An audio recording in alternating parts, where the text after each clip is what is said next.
Oke, mungkin yang penting juga di sini adalah company policy tadi. Company policy, em, kita masuk remote work, kita mulai start PSBB ini, banyak company yang melakukan remote work. Jadi kita prepare for BCV, secondary office kita siapkan. Ya ini biasanya di perusahaan-perusahaan sudah dilakukan ya, mungkin bahkan setiap 6 bulan atau satu tahun sekali ini kan dites gitu. Jadi nah ini saatnya itu digunakan dan kita siapkan IT dan sistem manualnya untuk para karyawan. Juga yang penting juga adalah company policy. Nah kita coba revisit lagi nih, kita punya medical policy misalnya cuti sakitnya, kemudian juga medical allowance-nya seperti apa gitu, apakah insurance-nya juga handle cover dia punya pandemik, sakit pandemik. Kemudian juga kalau bisa kita lakukan training untuk para supervisor. Kemudian nah ini kita mesti revisi juga business trip ya buat para karyawan, mungkin ke yang zona merah mungkin kalau bisa dihindari dulu gitu kan ya. Kemudian juga pandemic information center. Nah kalau bisa kita bikin information center sehingga informationnya itu bisa valid ya, jangan simpang siur di satu perusahaan, sehingga kalau valid itu lebih mudah buat kita untuk manage. Kemudian kita juga siapkan policy SOP untuk infected employee. Mudah-mudahan kita semua sehat, tidak ada yang terpapar gitu, sehingga karena kan sekarang kalau ada yang satu aja terinfeksi, itu satu gedungnya harus ditutup. Nah itu kita siapkan SOP-nya bagaimana. Nah mungkin itu yang dari dari company impact-nya. Nah, ini saya juga ada beberapa presentasi tentang untuk spesifik industri gitu ya. Contohnya consumer, pastinya, tapi di Indonesia sektornya ini cukup resilient untuk consumer ya. Artinya masih bisa tahan terhadap secara umum masih bisa tahan terhadap fluktuasi dari pandemik. Kemudian juga kondisi perusahaan consumer kita, ini kita bicara perusahaan yang besar-besar ya, kayak Indofood, Unilever, itu kondisinya mereka net cash position dan mereka juga high solvency position. Hutang-hutangnya sedikit sekali, kalau nggak salah gearingnya itu sekitar 16%. Jadi cukup rendah lah, mereka cukup solvent. Dan tentunya currency volatility yang pengaruhnya terhadap sektor consumer ini, karena mereka kan import, sometimes mereka import raw material untuk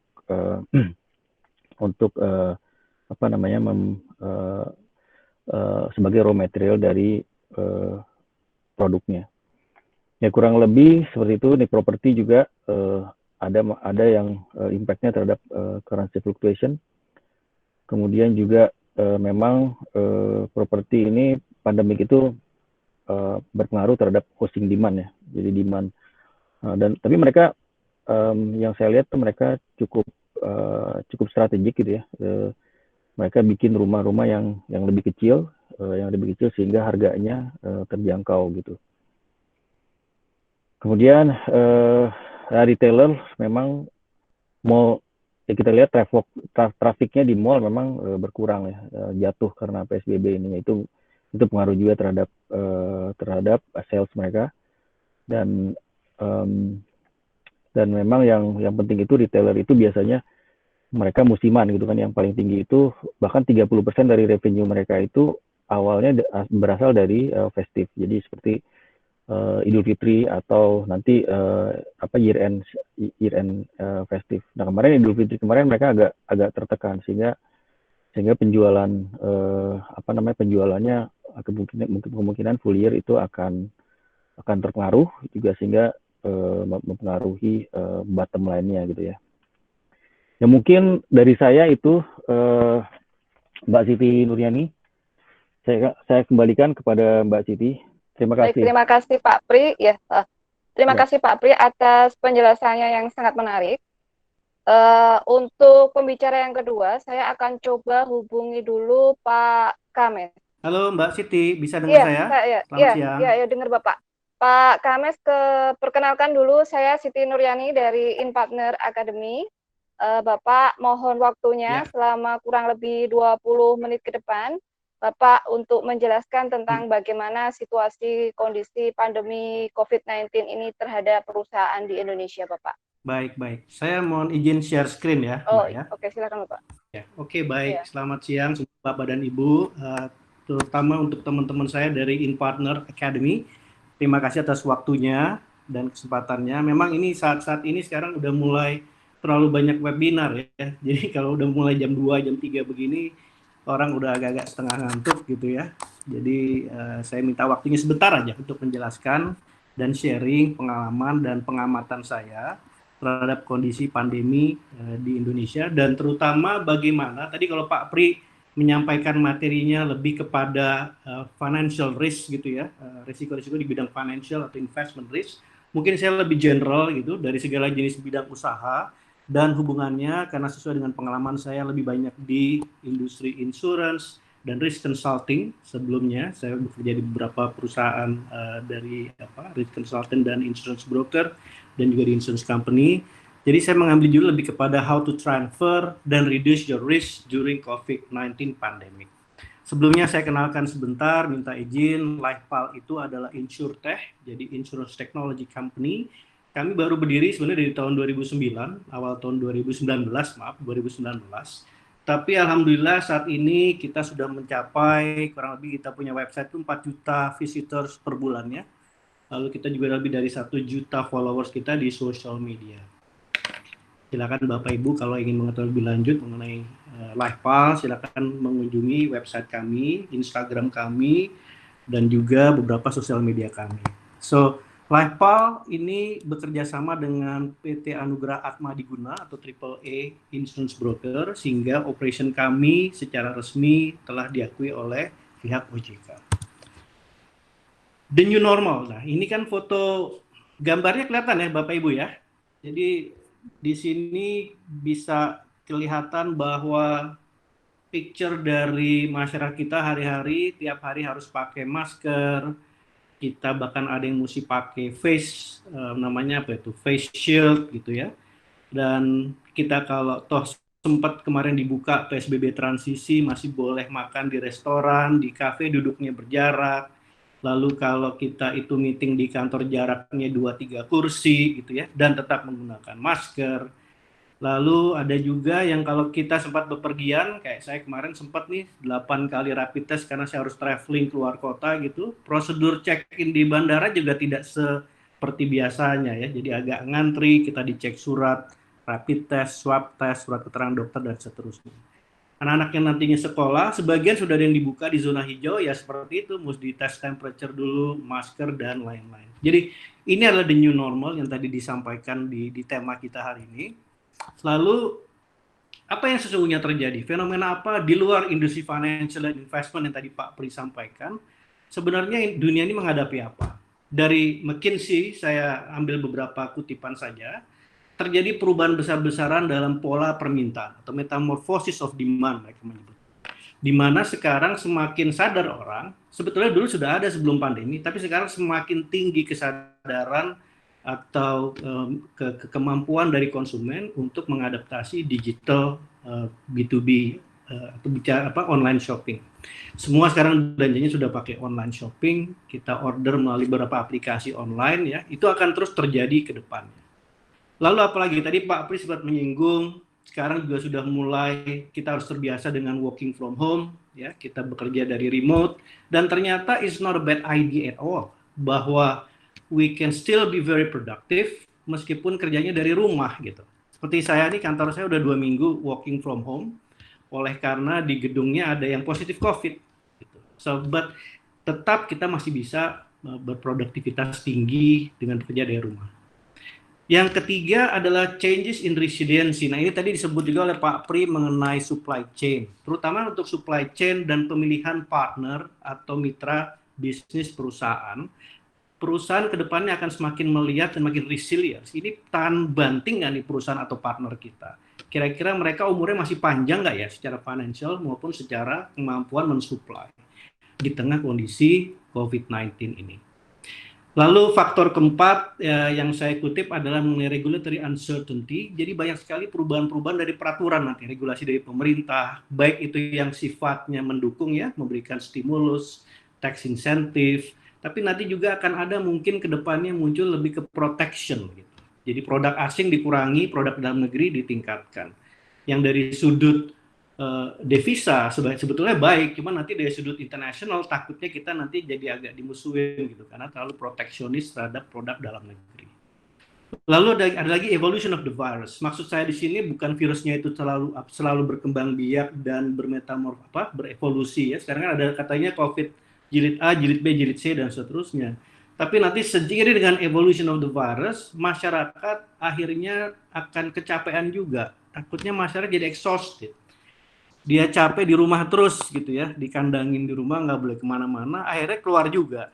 Nah, ketika keluar, apa yang terjadi? Resiko terinfeksi lebih tinggi, artinya resiko kesehatan menjadi lebih besar.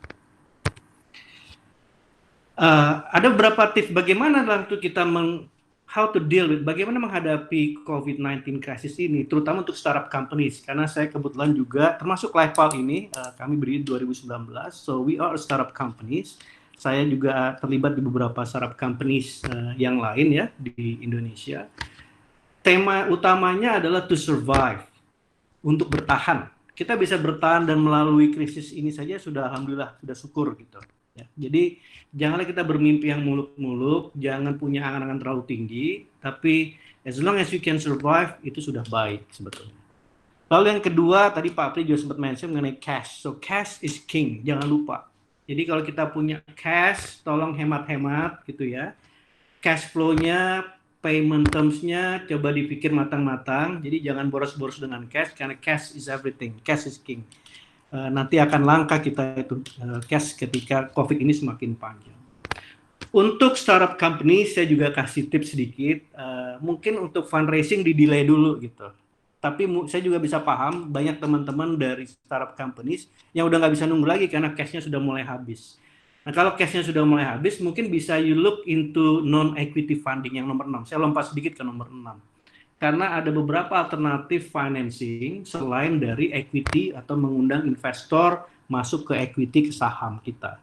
Contohnya dengan convertible notes, MTN, convertible loan gitu ya, atau juga bisa dengan aset swap atau equity swap. Nah, itu banyak caranya. Pak Pri lebih jago nanti. Teman-teman dari InPartner bisa lebih paham menjelaskannya. Saya mundur ke nomor 4. Carilah opportunity baru, peluang-peluang baru. Di tengah pandemik ini, saya yakin banyak sekali menimbulkan peluang-peluang baru. Nanti saya akan kasih contoh di slide-slide saya berikutnya. Dan nomor 5, memang ini pilihan yang pahit, tapi perusahaan saya pun melakukannya gitu. Kita mesti downsize. Jadi benar-benar pemilihan karyawan yang benar-benar sangat produktif. Ini memang pilihan yang sangat sulit, tapi bila memang keterbutuhan kita kondisi keuangan tidak memungkinkan, apa boleh buat, kita harus downsize. Apalagi pilihannya, saya agak cepat saja karena waktu yang terbatas. Redeploying talents, jadi kita kocok ulang, kita lihat lagi evaluasi karyawan kolega kita, kemampuan mereka tuh ada di mana sebetulnya, are they in the right seat, in the right place gitu dengan job description yang diberikan, atau they can do more. Nomor 2, bisa pivoting, kita bisa mungkin mempivoting bisnis plan kita produk kita pivoting, services kita pivoting dengan yang baru, or shifting operation. Nanti saya kasih contohnya on the next slide ya. Launching new business model dan multiplying productivity. Nah ini teori-teori ini Bapak-Bapak saya yakin sudah sering dengar dari para presenter yang lain ya di webinar-webinar. Intinya adalah to survive sekali lagi and preserve your cash.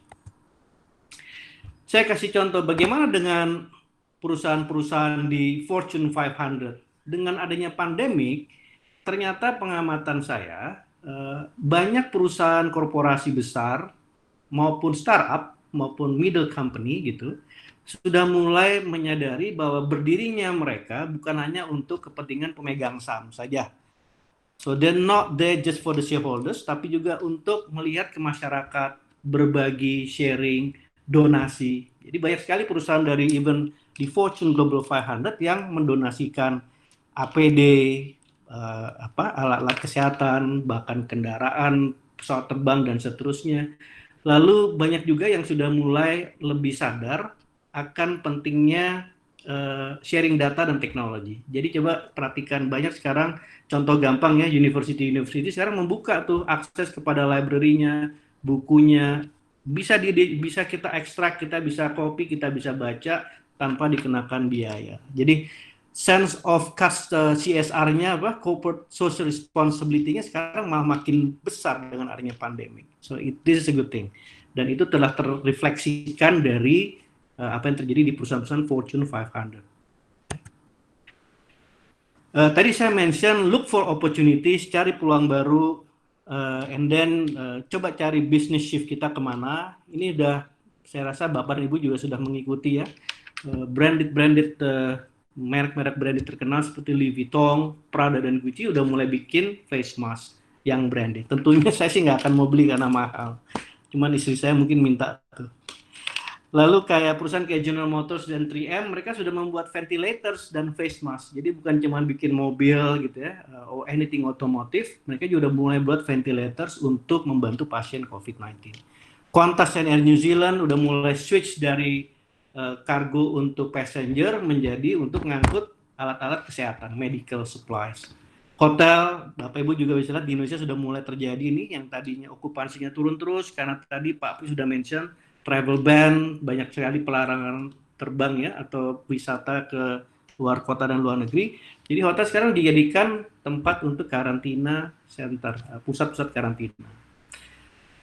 Yang satu lagi contoh kopi Janji Jiwa. Sekarang kalau Ibu lihat lewat itu aja aplikasi ya, kalau mau beli kopi Janji Jiwa, sekarang dia menawarkan juga wedang jahe dan ronde. Dan kopi dengan kapasitas yang lebih besar, itu 1 liter botol kopi. Nah itulah hal-hal business shift opportunity yang dilakukan oleh perusahaan-perusahaan dalam menangani COVID-19. So create new opportunities. Saya lanjut ya Mbak Siti ya. Nah, melengkapi apa yang disampaikan oleh Pak Pri tadi, saya hanya ingin menambahkan untuk financial industry, sebetulnya ini apa yang didapat oleh KPMG, mereka mengidentify ada 7 resiko baru atau emerging risk yang jadi dianggap semakin besar tingkat resikonya. Yang pertama adalah fraud. Dengan adanya pandemi ini, banyak orang karyawan yang menjadi sulit hidupnya karena fenomena pemotongan gaji, fenomena tidak dibayarnya bonus, apalagi PHK gitu ya, atau juga ada yang dirumahkan karyawan, itu ternyata men-trigger fraud atau kejahatan.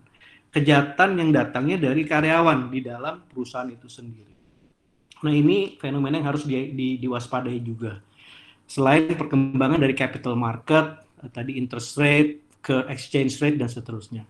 Yang kedua, dengan adanya pandemik ini, meskipun dulunya sudah ada, resiko cyber risk atau cyber attack atau hacking gitu ya dari para hackers itu semakin tinggi karena hampir semua corporate sekarang menggunakan online business trading, online meeting, online semuanya online gitu. Nah jadi para hackers ini semakin banyak melakukan serangan cybernya. Apa efeknya dari dua itu? Ya data dan security, data-data perusahaan, data transaksi, data keuangan, data konsumen kita bisa menjadi sangat fragile atau berisiko tinggi untuk di-hack. Risiko 4 ini menurut KPMG adalah anti money laundering dan customer due diligence ya. Nah, ini juga mesti diwaspadai money laundering activity, market integrity dan market abuse, people and behavior dan kompetisi cepat aja ya. Jadi intinya people and behavior juga berubah. Tadi saya sudah menyinggung sedikit, orang karena sulit hidupnya jadi lebih kreatif gitu, bagaimana caranya mencuri, bagaimana caranya mengakali agar mereka bisa mengambil keuntungan dari kelemahan sistem keuangan kita. Saya lanjut. Apa selain daripada dampak COVID yang saya amati adalah kita harus ingat kekuatan dan kestabilan bisnis kita di industri apapun, kami di insurance, di startup, di bisnis teknik, di bisnis farmasi, di bisnis tekstil dan lain-lain gitu ya. Your people itu adalah your most valuable asset. Jangan lupa. Jadi kita mesti jaga benar karyawan kita jaga benar kolega kita. So, karena mereka itulah ujung-ujungnya yang menjadi tulang punggung dari perusahaan kita ke depannya. Hingga ke well-being daripada karyawan dan kolega kita adalah menjadi hal yang utama. Nah, itu kaitannya kemana? Nah, inilah jadi pertanyaan yang ingin saya coba jawab gitu ya. Apakah dengan adanya pandemik ini, how do we manage the risk? Karena kalau kita bicara risk management kan luas sekali ya Bapak dan Ibu ya. Dari mulai kita identify the risk, analyze the risk, profiling, controlling, transferring, dan seterusnya. Nah, saya hanya mensimplify diskusi hari ini yang dari materi saya untuk apakah resiko-resiko pandemik yang tadi disebutkan, Pak Pri tadi menyebutkan tuh ada trade receivable, kredit macet, pembayaran yang telat gitu ya dari nasabah, bisa nggak sih di cover gitu? Itu jawabannya bisa sebetulnya dengan insurance. So insurance is a means to transfer most of the risk, tapi tidak semuanya bisa di cover insurance. But at least dengan adanya mekanisme insurance, most of the risk bisa dikontrol oleh perusahaan Bapak dan Ibu. Yang paling utama dan terutama adalah kesehatan karyawan. Tadi Pak Pri juga mention mengenai medical policy, bagaimana insurance-nya sudah cukupkah mengcover untuk kesehatan karyawan bila kena pandemik. Dan tidak semua, mohon dicatat, tidak semua polis asuransi kesehatan mengcover pandemic risk. Ya. Tapi sebelum terjadinya pandemik, COVID-19 itu tidak dikecualikan di dalam polis, sehingga bila Bapak Ibu telah membeli polis kesehatan sebelum pandemik, itu mestinya di cover, karena dulu belum dikenal istilah COVID-19. Ya. Jadi mohon dicek lagi polis-polis Bapak dan Ibu, apakah pandemik di-exclude atau tidak.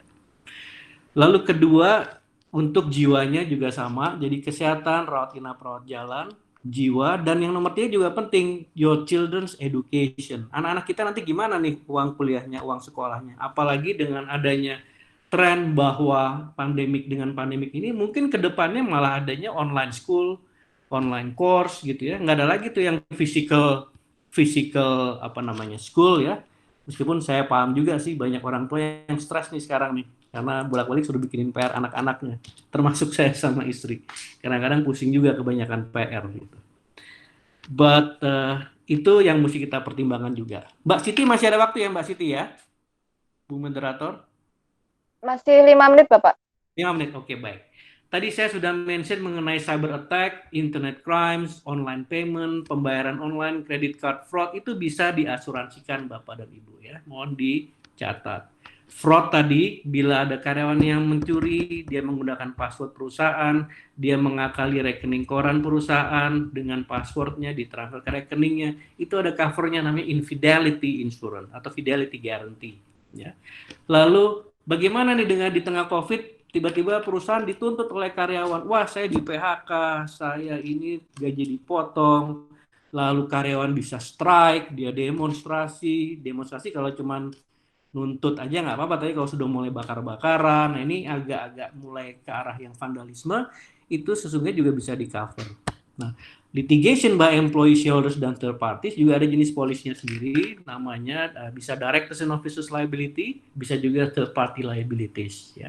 Nah ini jenis-jenis ini kadang-kadang dilupakan oleh perusahaan bahwa sebetulnya bisa ditransfer ke insurance. Of course it's not free karena harus ada premi yang dibayarkan.